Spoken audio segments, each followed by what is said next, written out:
Hi there.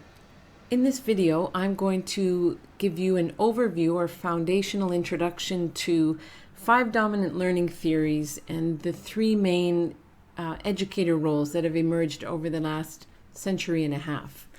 And before I get started, I want to share kind of the bias or perspective that those come from. And I'll also touch on what exactly do I mean by theory when I talk about theory. Once we're finished with that, we'll move into the 5 dominant learning theories and we'll touch on the 3 educator roles that we understand today. So first of all, the bias or perspective that I'm sharing information from, and that's really a Western perspective. In North American colleges and universities, we primarily take the view of Western perspectives.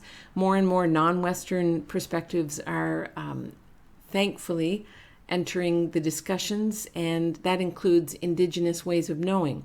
So these are positive advances, but for now, for this foundational understanding of the dominant learning theories and educator roles over the last century and a half, we'll focus on those Western approaches just to get us started. So what is a theory? A theory is an approximation of reality, but it's not reality. So therefore, the value of a theory is it helps us to look back at experiences that we've had in the past, either as an educator or a learner, and to really make sense of them, at least beginning with some form of framework that can help us to categorize those experiences or even compare and contrast them. It also helps us to process what's happening to us right now. At least we have a framework or a schema or a mental model to hang those experiences on and begin to make sense of them. Finally, another use of theory is to predict what's going to happen as we design learning experiences or as we enter any learning environment. It helps to have at least a baseline understanding or foundational understanding of what has happened in the past and what theory can help us with to get started in the right direction. So theory is an approximation of reality, but it's not reality itself. And we have to recognize that as educators, it's helpful to have those theories and to plan and design and create learning experiences with those in mind, but also they cannot drive everything. We have to be flexible and adaptable. All right, so speaking of theories, the 5 main theories that we're going to look at today are behaviorism, humanism, cognitivism, social cognitivism, and constructivism. As you can see, they are there on a timeline, but I don't want to suggest that these happened in a linear fashion, that we started with behaviorism, then we finished with that, and we moved on to humanism, then we finished with that. Absolutely not. All 5 of these perspectives or theories are relevant today. And there's a great deal of overlap. They're not isolated, but we tend to categorize according to their dominant features. So that's what I'll focus on today, but I don't want to suggest that there's no overlap or that these are isolated or complete and finished from our past experiences. Very much present. So you'll see here that I have tried to depict not just the meaning in words, but also in images. So let's zoom in a little bit more and have a look at behaviorism and humanism together. So behavior is visible, and that's really important to think about because behaviorists, who are really strong devotees to this theory, they like to measure all forms and aspects of learning that we can observe. So that's what this symbol is all about. At the same time, behaviorists think about learning as occurring based on stimuli or triggers and then responses to those stimuli or triggers. And a lot of people classify them as kind of a carrot or stick way of motivating students. So you reward them with a carrot or you threaten them with a stick. So let me give you now an example with adult learners. So let's say you are going into a factory and you're designing training and you're trying to think about what might motivate those employees to attend and engage in the training. And as you work with the organization, you may see that they will reward learners for increasing their performance. Let's say they need to meet a quota. So that would be using a carrot mechanism to motivate learners And as a behaviorist approach, you would then need to make sure you measure that progress or that effective performance so that the workers can get rewarded. So that's one example. It's really helpful now to contrast behaviorism with humanism. So if we think of behaviorism as kind of external, a little bit clinical, stimulus, response, etc., almost very lab-based, humanism, on the other hand, really goes internally and looks at the whole person when humanists think about designing learning experiences. So you'll notice that I have hearts here. That's really recognizing this continuum of emotions and the various roles that our internal thoughts play, as well as the notion of time. So over time, humans can actually transform and experience transformational learning. And that is a theory that has been developed primarily by Maslow, for example. So if you think about a human or an adult learner going from their cocoon into a fully fledged butterfly, that would be thinking about their journey as a humanist learning experience. So behaviorism is external, measurable. Humanism is entirely internal, the whole person. And that, in turn, helps us to think about cognitivism and social cognitivism. So cognitivism remains internally, just as humanism did, but cognitivism is in your head primarily. It's all about your thinking processes. So if we go back to a concrete experience about humanism, let's say you're still in that factory working with folks, you might stop and spend time with each individual learner, or at least bake in time in the training to ask them, what does the training mean to them? How do they feel about it? How will it affect their lives? Are they looking forward to it? What do they already know and feel? And what do they bring basically to the experience as a whole person?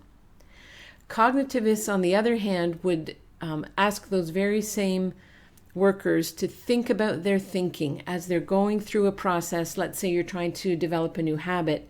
You really need them to slow down and think about their thinking and really make what was primarily subconscious before to be conscious right now, so that we can change whatever it is that activity is, or skill, or performance, so that they can meet those performance objectives.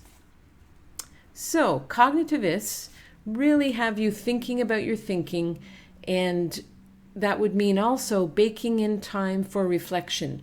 So you might, for example, after working with those factory workers, give them time afterwards to journal about what they were thinking about while they were trying out the new skill, and then how they feel about or think about the skill itself and how they might make that automatic. So it's really about being aware of our thought processes, and actually about how we make memories and process information as well.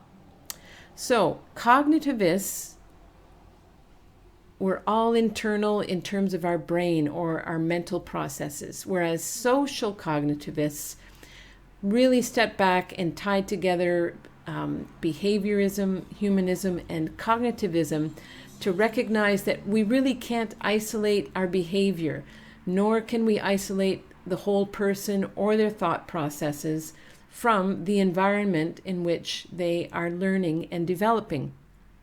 So different notions that have come out of social cognitivism are communities of practice, which would be folks who learn together about a similar topic of interest. So if you think of online gamers, they have their own community that is developed and managed by them externally.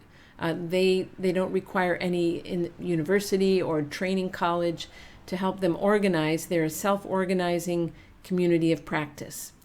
Teachers do this a lot as well. Teachers work together a lot in communities of practice.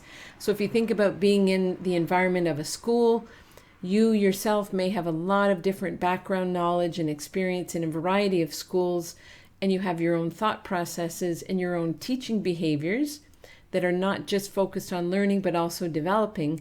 And then within your school, within that environment, you may join a community of practice. And that situated cognition helps us also to think about, well, you know what, it does make a difference where we are learning and the purpose for learning. Where are you going to apply that learning? So I really think it's helpful to remember this triangle for social cognitivism. And Bandura came up with a theory that is specifically called triadic reciprocal determinism. So no need to remember that, but just think about this triadic relationship, and it is reciprocal. The environment, for example, affects the behavior, and the behavior also may impact the environment. It may change the mood, for example. All right, we now come to constructivism, which is quite dominant today in a lot of settings. Constructivism really zones in on the learner themselves, how they work with others, how they work with knowledgeable others, such as trainers or coaches, and then what tools do they use, what do they think about those tools, and what language do they use. So just one example is carpentry. When I pick up a hammer, for example, it has a very limited range of use as a tool for me. Now, if my uncle, who is a carpenter, picks it up, he'll have a completely different view and understanding of that tool. And he'll start using language that just sounds bizarre and foreign to me. So an example of these two different approaches or theories of learning that we might encounter with adult learners. So with social cognitivists, let's think about, let's say, nurses who are newcomers to Canada or the United States, and they want to engage in training and certification so that they can work in hospitals. So a social cognitivist perspective might recognize that, you know what, the environment that they may have learned in, for example, in the Philippines, could be completely different from how they'll be working here in Canada, let's say. So a social cognitivist might have them do a tour of, say, an ER or a surgery that may be going on, to have them be around that environment or to observe, say, other nurses working and interacting with patients. So a social cognitivist recognizes that, yes, they come with prior knowledge, and it's very important that they recognize that this situated cognition or the location or environment really makes a difference, and they'll need to adjust and adapt to a new environment. A constructivist approach would also think about, okay, what tools and key language is important in this new environment, but also what do they already know? What experiences and prior knowledge do those nurses come to this new learning experience with already?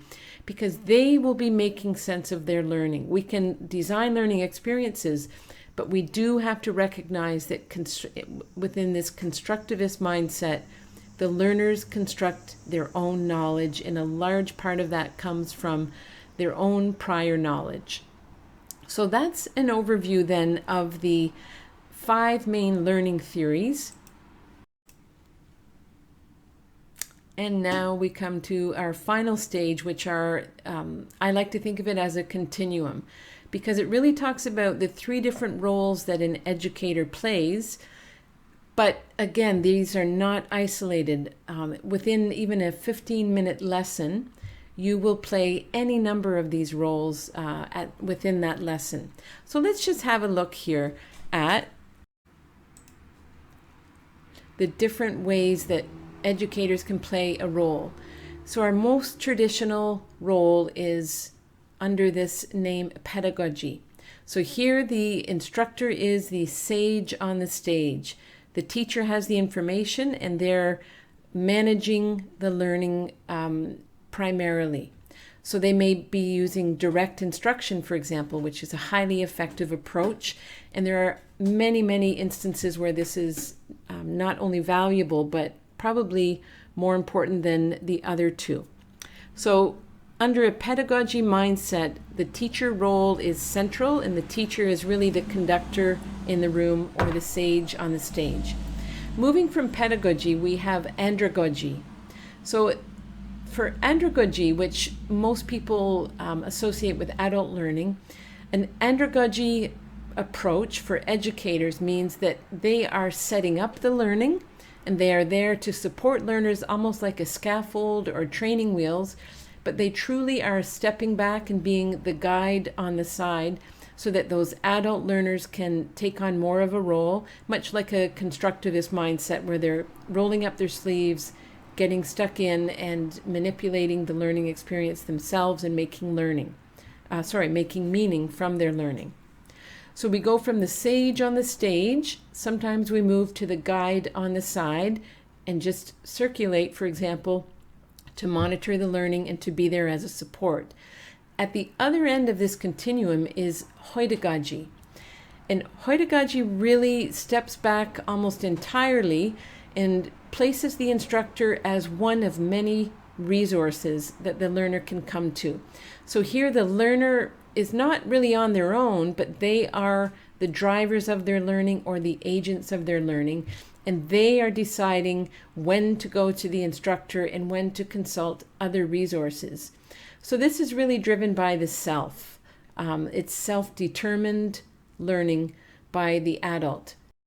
So the learner chooses how and when they're going to study or learn, and they will consult the instructor as and when they need to.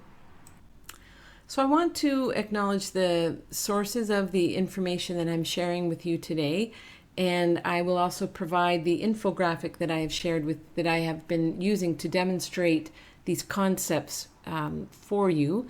And with that, I will close out and wish you a good day.